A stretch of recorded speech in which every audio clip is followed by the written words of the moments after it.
Kia ora mga kabluming nanay, have life and be healthy. Time check, it's 2 PM po ng hapon po dito sa New Zealand, December 29. Dapat po mamamasyal po kami ngayon. Syempre, dapat sulitin natin ang bakasyon ni tatay. Pero dahil maulan ang panahon, ay hindi kami makalabas. Ang ginawa ko na lang ay ginugol ko na lang ang oras kong maglinis ng oven ng bahay. Kasi dito sa nirerentahan naming bahay ay may nakaredy na pong oven.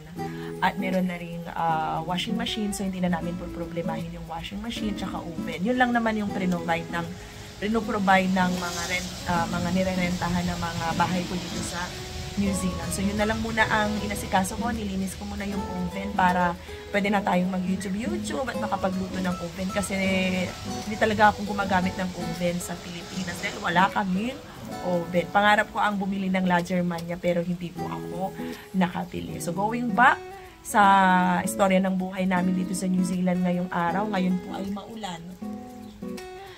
Ipapakita ko na lang sa inyo yung mga natapos ko dito sa garden namin. Natapos namin dito sa pinaplano ko pong garden dito sa aming bakuran.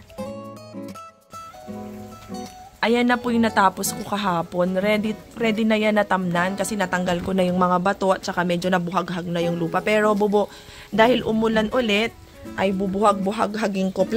Ang plano ko po dyan na itanim ay sibuyas at saka bawang dito. Meron na akong seedlings ng sibuyas at yung bawang ay tatry ko na lang kumuha sa kusina para patubuhin. Ito na rin yung another plant box ko. Tsaka yun yung sa mga sa ilalim ng puno, may plant box din dyan.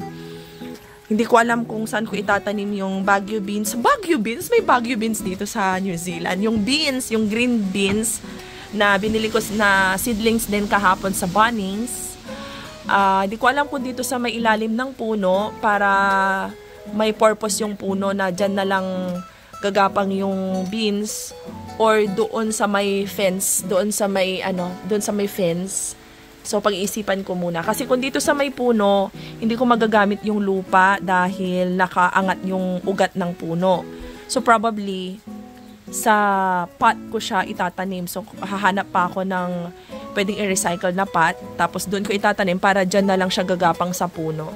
So, pag-iisipan ko muna, one at a time tayo sa gardening. So, ang plan ko munang itanim ngayon ay sibuyas. Siguro pag tumigil na ang ulan, baka makapagtanim ako. Actually, kahapon tinapos ko ito, mga 8 PM ako natapos na ibuhaghag itong plant box na to kahapon. 8 PM dito ay napakaliwanag pa. Kaya, hindi mo maiisipan pang matulog. At, thank God, buhay po yung mga kangkong na itinanim ko. Wala pa siyang dahon, pero may nakikita na talaga akong pasibol na mga dahon. So, thank God at buhay yung mga kangkong ko. So, maulan ang panahon ngayon dito sa New Zealand. Yun nga, lagi ko sinasabi, mula nang dumating kami dito, it's very unpredictable. Minsan mahangin, tapos mawawala yung hangin, tapos magkakaulap, tapos nandyan na yung araw. Siguro sa maghapon, madaming magaganap. Pwedeng umulan, tapos mamaya, ngayon umuulan, mamaya pwedeng umaraw. So, ganun ang klima. Hindi ko alam kung buong taon, all year round, or ngayon lang. So, makikita ko pa lang to kapag medyo matagal na kami dito sa New Zealand. So, I'm very grateful dito sa nirerentahan naming bahay kasi napakaluwag ng bakuran. Papakita ko sa inyo yung likod bahay namin or yung backyard namin na nilinisan ni June. So, dahil umuulan, nakapagsaing na si Tiseus, walang ganap sa living room. Ayan, maulan. Saan yung mag-ama ko? Ayan yung mga mag-ama. At saka, may mga nagbigay sa akin pala ng mga used clothes kahapon. Medyo madami. So, hindi na tayo maarte. Ang mahalaga ay makatipid tayo. So, sinalang ko na siya at yung another batch ay binabad ko muna. So, yung kahapon, nagbabad na ako ng mga used clothes na binigay sa akin. Nandito na siya. Tapos, yun na yung second batch. May pangatlo pang batch. Prepare ko yan para sa winter kasi puro pants. Puro pants yung mga yan. So, tinanggap natin yan dahil blessings yan. Sana yung mga mag-aama ko. Kia ora, boys! my boys. So, dito lang ang ganap namin ngayong araw.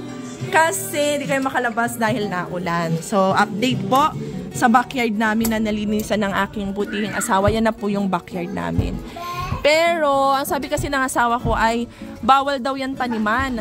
Ang bala ko pa naman yan, gagawa ako ng flat. Mga ilang hilera na flat. Pero sabi niya, bawal daw taniman. Kasi yan ay ginawa para playground daw. Bermuda de grass daw yan. So, ang mangyayari, doon na lang ako sa mga gilid-gilid lang magtatanim. Papagawa ako ng flat box sa mga gilid-gilid. At, sa sako na lang ako magtatanim at ihihile-hilera ko na dyan para hindi magalit yung may-ari kung sakaling. Kasi kung ibubuhag-hag ko to, baka magalit. At least kung sa sako, pwede ko siyang ihilera dyan at hindi magagalit yung may-ari kasi hindi ko naman ginalaw yung lupa niya. So, kung hindi ito pwedeng tamnan kasi yan ay intended for playground daw sa mga mangungupahan pa sa mga future na mangungupahan dito na hindi naman nagalaw yan nung dumating kami dito.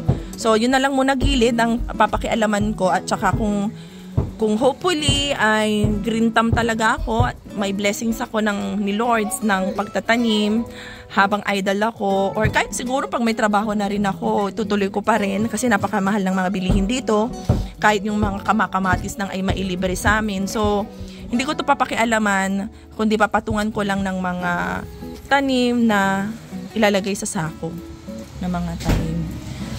Yan po yung storage area ng bahay. So, maulan. Hindi magaanong makita sa video pero maambon siya na malakas na ambon. Yan. Ito pala yung pinagkaabalahan kong linisan. Kaming dalawang mag-asawa. Linisan namin tapos pinatuyo na lang. Gamit din yung oven. So, yan. Masarap nang mag-bake dyan. Pero hindi ako marunong mag-bake. Pero, andyan naman si Maring YouTube. So, dito yung likod bahay namin. At, habang nililinisan ko dito yung mga accessories ng microwave. Ay, oven pala yun, oven. Nakita ko yung silong ng bahay na wala palang laman. So, tinanong ko yung asawa ko. Sabi ko, Tay, may ahas ba dito sa New Zealand?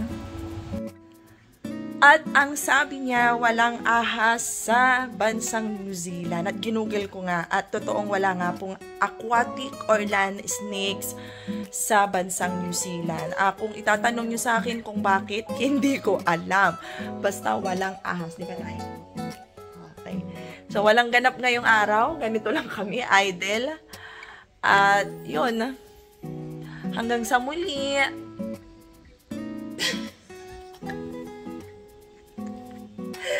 At napalinis ko ang asawa ko ng oven nang wala sa oras dahil wala akong magawa.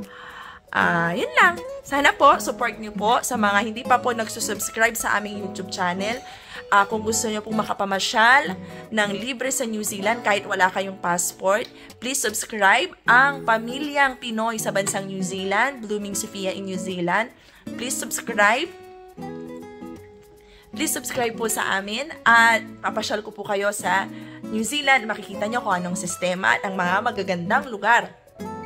Kumain po kasi ako ng mais. Magagandang lugar sa bansang New Zealand. Muli, kahit po gaano po tayo ka-busy sa ating mga buhay, ganap-ganap sa buhay, let us maintain our freshness mga ka-blooming nanay mula sa bansang New Zealand. Love ya!